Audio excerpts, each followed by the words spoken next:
برس کے بعد خواجہ معین الدین چشتی اجمیری کہاں پیدا، سنجر میں پیدا ہو رہے ہیں۔ وہ جو افغانستان سے ادھر کا علاقہ ہے ماورا النہر کا، پیدا وہاں ہو رہے ہیں۔ کہاں کہاں سے ٹھوکریں اوکریں کھاتے کھواتے، مجاوری کرتے ہوئے، قبر پوجتے ہوئے، مراقبہ اور پتہ نہیں خرافات اور جھاڑو کشی کرتے کرتے کیسے کیسے کیسے کیسے وہ اجمیر پہنچے۔ جو السلام علیکم ورحمۃ اللہ وبرکاتہ۔ ناظرین، میں ہوں آپ کا دوست مولانا احسان رضا۔ بہت ہی اہم اور خاص ویڈیو لے کر پھر سے میں آپ کی خدمت میں حاضر ہوں۔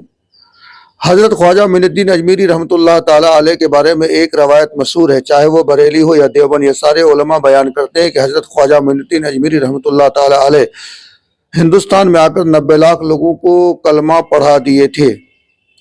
یہاں ایک سوال مخالفین یہ کرتے ہیں، وہ سوال یہ کہ کیا اس وقت ہندوستان کی آبادی 90 لاکھ تھی یا نہیں تھی؟ یہ بھی ایک اہم سوال ہوتا ہے۔ تو بہت ہی اہم اور دلچسپ ویڈیو ہونے والی ہے آج کہ آخر حضرت خواجہ معین الدین اجمیری نے 90 لاکھ لوگوں کو کلمہ پڑھایا تھا کہ نہیں پڑھایا تھا، اور ساتھ ہی یہ بتاؤں گا کہ کیا ہندوستان میں حضرت خواجہ معین الدین اجمیری اسلام لے کر کے آئے، کیونکہ دیوبندی بریلی سارے مولانا لکھتے ہیں کہ ہندوستان میں اسلام جو پھولا پھلا وہ حضرت خواجہ معین الدین اجمیری کی وجہ سے ہی پھیلا۔ تو یہ بھی چیز آج اس ویڈیو کے ذریعے ہم بتانے کی کوشش کریں گے کہ ہندوستان میں اسلام لے کر کے کون آیا تھا۔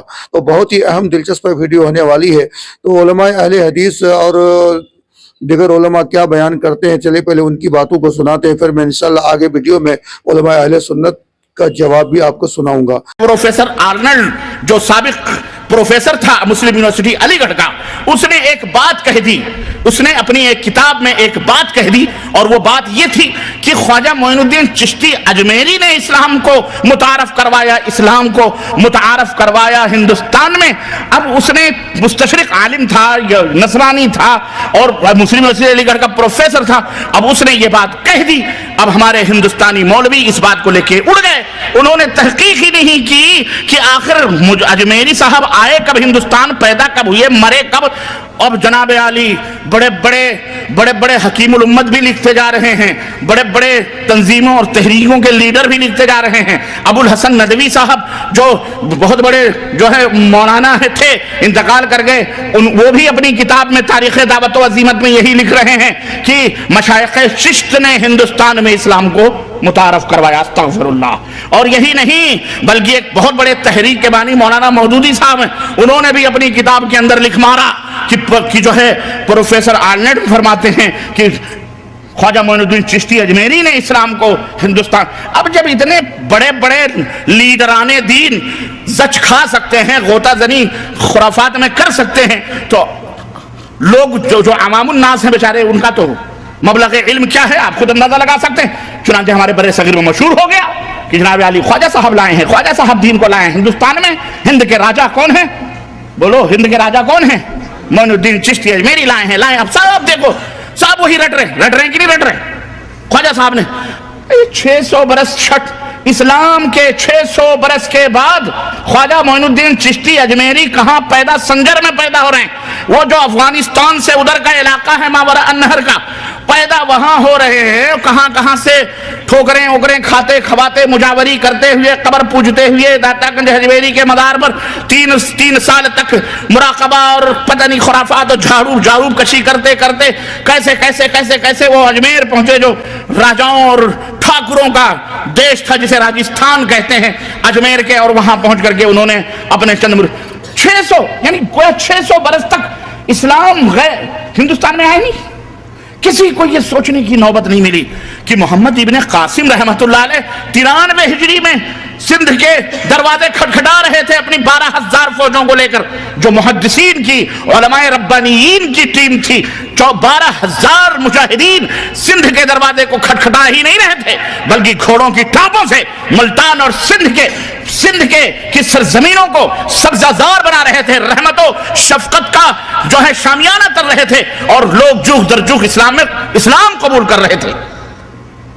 93 ہجری میں اس وقت امام ابو حنیفہ رحمۃ اللہ علیہ بھی نابالغ تھے، 13 برس کے تھے۔ کتنے برس کے تھے؟ لیکن کب اور جی ساڑھے بزرگاں نے 90 لاکھ نو کلمہ پڑھا چھڑ دیو، کلمہ تو تانوں بھی نہیں صحیح طریقے نال آندا۔ تو دیکھا آپ نے، معراج ربانی یہ کہہ رہا ہے کہ اسلام محمد بن قاسم ہندوستان میں لے کے آئے، لیکن میں معراج ربانی کو یہ بتانا چاہوں گا کہ محمد بن قاسم سے پہلے بھی اسلام ہمارے ہندوستان میں آ چکا تھا۔ خواجہ معین الدین اجمیری کے دور میں اسلام پھولا پھلا ہندوستان میں، جتنی تعداد میں لوگ حضرت خواجہ معین الدین اجمیری کے ہاتھوں میں کلمہ پڑھ کے مسلمان ہوئے، وہ اور کسی کے ہاتھ میں نہیں ہوئے تھے۔ یہ علماء کا مقصد لکھنا ہے، لیکن آپ کچھ الگ ہی مطلب نکالتے ہیں۔ لیکن علماء اہل سنت کے پاس اس کا کیا جواب ہے، چلیے میں آپ کو پہلے ان کا جواب بھی سنا دیتا ہوں، پھر میں آگے اس پر تھوڑا سا تبصرہ کروں گا۔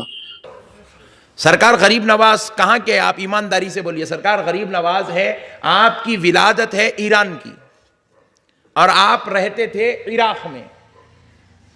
وہ اپنا ملک چھوڑ کے، اپنا وطن چھوڑ کے، اپنا خاندان چھوڑ کے، اپنا قبیلہ چھوڑ کے، اپنے رشتہ دار چھوڑ دیے، پورا اپنا ملک چھوڑ دیا، اپنا شہر چھوڑ دیے، رسول اللہ صلی اللہ علیہ وسلم کی بارگاہ میں پہنچ گئے، اس نیت سے کہ میں اب اپنے آقا کی بارگاہ میں اپنی زندگی گزار دوں گا۔ نبی پاک علیہ السلام خواب میں آپ کو بشارت دے کے ہندوستان کو بھیجے، تو حضور صلی اللہ علیہ وسلم کے فرمان کے مطابق ہند والوں کو کلمہ پڑھانے کے لیے، مسلمان بنانے کے لیے، جنتی بنانے کے لیے جنگلوں بیابانوں کے راستے طے کرتے کرتے کرتے کرتے کرتے 17 مہینے کا سفر طے کر کے مدینے سے آپ اجمیر کی طرف تشریف لائے۔ سب کچھ چھوڑ دیے میرے بھائی، خاندان چھوڑ دیے، قبیلہ چھوڑ دیے، رشتہ دار چھوڑ دیے، کاروبار چھوڑ دیے، گھر بار چھوڑ دیے، صرف انسانیت کو اللہ تک پہنچانے کے لیے تشریف لائے۔ اس زمانے میں تو کوئی فلائٹ بھی نہیں تھی، کوئی کار بھی نہیں تھی، کوئی راستہ نہیں تھا، کوئی گوگل میپ بھی نہیں تھا کہاں جاتا راستہ دیکھنے کے واسطے۔ آپ سوچو، امیجن کرو، 17 مہینے لگے مدینہ شریف سے حضرت غریب نواز کو ہندوستان تشریف لانے کے لیے۔ اتنی قربانیاں دے کے آئے، پھر یہاں آئے بات، یہاں کوئی ان کو آسانی سے بیٹھنے دینے والا تھا؟ یہاں کے جب آپ اسلام کا ڈنکا بجانا شروع کرے، وقت کا بادشاہ آپ کا دشمن ہو گیا بھائی۔ خالی پولیس والا سیٹی مارے تو جی صاحب صاحب جی صاحب جی صاحب روک بولتے جی آگا صاحب ہاں اٹھا صاحب صاحب جاندو صاحب نقدال صاحب 50 روپے کا چالان کاٹ رہا تو اوپر نیچے ہو جاتی طبیعت ہوتی نہیں ہوتی؟ بولو نا بھائی۔ وقت کا بادشاہ غریب نواز کے خلاف ہو گیا تھا، پوری فوج غریب نواز کی دشمن بن گئی تھی، پورے بد مذہب والے غریب نواز کو قتل کرنے کا صبح ایک پروگرام، شام ایک پروگرام، دوپہر میں ایک پروگرام بناتے تھے۔ بڑے بڑے جادوگر غریب نواز کے دشمن ہو گئے تھے، ویسوں کے بیچ میں رہ کر ان کو بھی ختم کرنا، مصطفیٰ کے دین کو بھی پھیلانا، اور پھر 1-2 کو 25-50 کو نہیں 90 لاکھ کو کلمہ پڑھانا۔ اتنی بڑی قربانیاں دے کے، جان کو ہتھیلی میں ڈال کے، دشمنوں سے مقابلہ کر کے غریب نواز سرکار ہم کو اسلام دیے۔ آج ہم لوگ ان کے صدقے میں مسلمان ہیں۔ ہمارے جو باپ دادا مسلمان ہوئے بھائی، ہمارے ابا ابا کی ابا ابا کی ابا ابا کی ابا ابا، اوپر ایک ابا ہے 500 سال پہلے، 700 سال پہلے، 800 سال پہلے، وہ ابا کیا ہے معلوم؟ غیر مسلم تھے۔ سبحان اللہ بولو، زور سے بولو۔ انہوں کیا کرے، ملے ہمارے غریب نواز سے، انہوں ملے حضرت قطب الدین بختیار کاکی سے، انہوں ملے حضرت نظام الدین اولیاء سے، ان کے جلووں کو، ان کے چہروں کو دیکھ کے کلمہ پڑھ کے مسلمان ہو گئے۔ تو انہوں مسلمان ہوئے تو پھر ان کے بیٹے مسلمان، بیٹے کا بیٹا مسلمان، بیٹے کا بیٹا مسلمان، بیٹے کو اپن مسلمان۔ اپنے کو دین ملا ان کے صدقے میں۔ نہیں سمجھ رہے آپ میری بات کو؟ نہیں سمجھ رہے آپ؟ سمجھ رہے ہیں؟ پکا سمجھ میں آ رہا؟ ان کے صدقے میں اپنے کو دین ملا۔ انہیں آٹو چلا رہے، بھینڈی بیچ رہے، ٹماٹے بیچ، پان ڈبے، نہیں، درگاہ کو جانا شرک ہے۔ اے لوگ گمت، پھوگٹ میں دین مل گیا بیٹے تمہارے کو، تمہارے کو دین کی اہمیت نہیں معلوم۔ انہوں کیا قربانیاں دے کے یہاں تک دین پہنچائے، کیا قربانیاں دے کے 90 لاکھ کو کلمہ پڑھائے، وہ ان کو معلوم ہے۔ ان کی محبت رکھنا، ان کا درد رکھنے والوں کو اس کا احساس ہے۔ میرے پیارے بھائی، بچوں کا کھیل نہیں ہے۔ آپ ایک کو نمازی بنا کے بتا دو، ہم پورے ہندوستان نہیں بلکہ 13 ممالک میں تقریریں کر چکے ہیں، ہزاروں لوگ تقریر سنتے ہیں ہماری، لیکن ہم ایک آدمی کو نمازی بنانے کے لیے کتنی تکلیف ہوتی وہ ہم کو معلوم ہے۔ ایک آدمی کو داڑھی چھڑانے کتنے پاپڑا بیلنا پڑتا وہ ہم کو معلوم ہے۔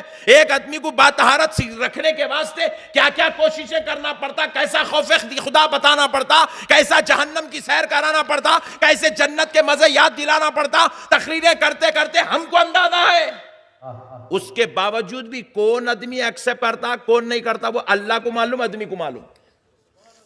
کیا بھائی بولو نا بھائی, ایک آدمی کو آپ دین کے رستے پہ لانا قیامت کے برابر ہے میرے بھائی.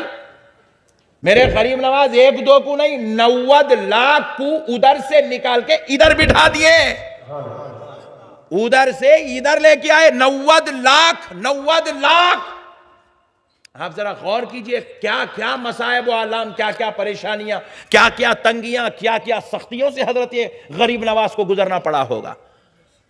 ان کی قربانیوں کو قبول کرے, ایکسپٹ کرے, ان کے مقام و مرتبے کو مانے. انہیں بول رہا میں ان سے مدد نہیں مانتا, نکو مان رہے بھائی, ہم کیا تیرے پیچھے پڑے ہوئے, مدد مانگ, مدد نکو مانگ. ان سے تو جو ہے درگاہ کو نکو جا, پھول نکو چڑھا, ان کا چادر نکو چڑھا, کچھ بھی نکو کر, قبول تو کر, کم سے کم وہ اللہ کے ولی ہے. قبول تو کر کہ ان کے صدقے میں تو مسلمان بنا ہوا ہے. قبول تو کر کم سے کم اللہ نے ان کو ولایت کا درجہ عطا کیا ہے. قبول تو کر وہ مرقد انور سے اللہ کی بارگاہ میں جس کے لیے چاہتے ہیں دعائیں کر کے فیض و کرم دلا دیتے ہیں. کم سے کم قبول تو کر. الا ان اولیاء اللہ کی جو شان ہے اس شان کی منزل میں بیٹھنے والی ایک ذات کا نام غوث اعظم ہے, دوسری ذات اقدس کا نام غریب نواز ہے.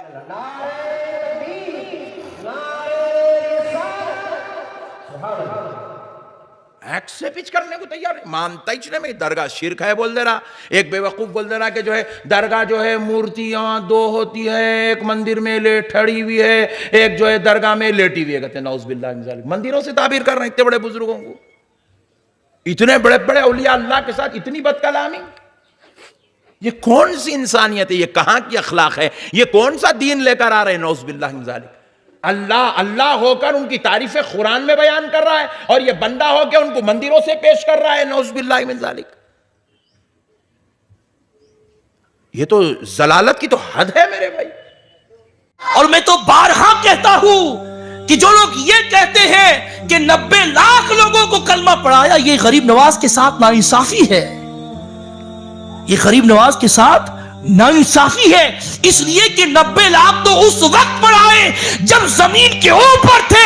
ارے زمین کے اندر جانے کے بعد کتنے پڑھائے, ان کی تو گنتی کی تعداد ہی نہیں ہے.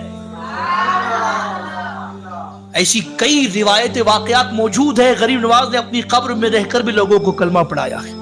ایک انگریز آیا اسلام قبول کر کے, جب کسی سے ملاقات ہوئی کہا کس نے کلمہ پڑھایا, کون سی جماعت پہنچی تھی, کون سا مبلغ, کون سا عالم مفتی پہنچا تھا.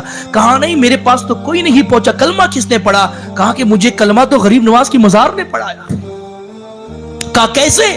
کہا کہ ایسے ٹورسٹ میں یہاں آیا تھا. ہندوستان میں تاریخی مقامات کو دیکھوں, جب یہاں آیا تو اجمیر کا چرچا سنا. جب وہاں پہنچا تو میں نے دیکھا کہ وہاں تو کرسچن بھی موجود ہے, وہاں ہندو بھی موجود ہے, وہاں سکھ بھی موجود ہے, عیسائی بھی موجود ہے, مسلمان بھی موجود ہے, اور سب دامن بچھا کر بھکاری بن کر خیرات لینے کے لیے موجود ہے. تو میرے دل نے کہا کہ یہ مزار تو لوگوں کے دلوں پر حکومت کر رہی ہے. ارے اس مزار میں سونے والا جب مزار میں جانے کے بعد حکومت کر سکتا ہے تو جب زمین کے اوپر تھا تو اس کی حکومت کا عالم کیا ہوگا. بس دل نے کہا یہ سچا, اس مزار والے کا دین سچا, کلمہ پڑھا مسلمان ہو گیا. اور میرے سرکار غریب نواز سلطان الہند عطائے رسول نے ہندوستان کی کچلی ہوئی قوم, دیکھو یہ جو 90 لاکھ مسلمان ہوئے نا آپ کے ہاتھ پہ, تقریروں سے نہیں ہوئے. غریب نواز نے کوئی کانفرنس نہیں کی, کوئی جلسہ نہیں کیا, کوئی بھیڑ اکٹھا نہیں کی. کس چیز کی وجہ سے لوگ ان کے ہاتھ پہ مسلمان ہوئے؟ انہوں نے انسانیت کا درس دیا. وہی جو چیز اللہ کے حبیب علیہ السلام نے پیش فرمایا. ناظرین کرام, ویڈیو مکمل کرنے سے پہلے میں اس سوال کا جواب دینا چاہوں گا. وہ سوال یہ تھا کہ حضرت خواجہ معین الدین اجمیری نے 90 لاکھ لوگوں کو کلمہ پڑھایا, تو کیا اس وقت 90 لاکھ آبادی تھی ہندوستان میں یا نہیں تھی؟ تو بتا دوں کہ صرف موجودہ ہندوستان مراد نہیں ہے, بلکہ ابھی کا جو ہندوستان ہے, اس کے علاوہ پاکستان, بنگلہ دیش, سری لنکا, یہ سارا خطہ اس میں شامل ہے. اور یہ تمام ممالک کو لے کر کے اس وقت تقریباً ہندوستان میں 22.5 کروڑ کی آبادی موجود تھی. ان 22 کروڑ میں 90 لاکھ لوگ آپ کے ہاتھ میں کلمہ پڑھ کے مسلمان ہو گئے تھے. اللہ تعالی ہم سب کو سمجھنے کی توفیق عطا فرمائے. دیجیے اپنے دوست مولانا احسان کو اجازت. السلام علیکم.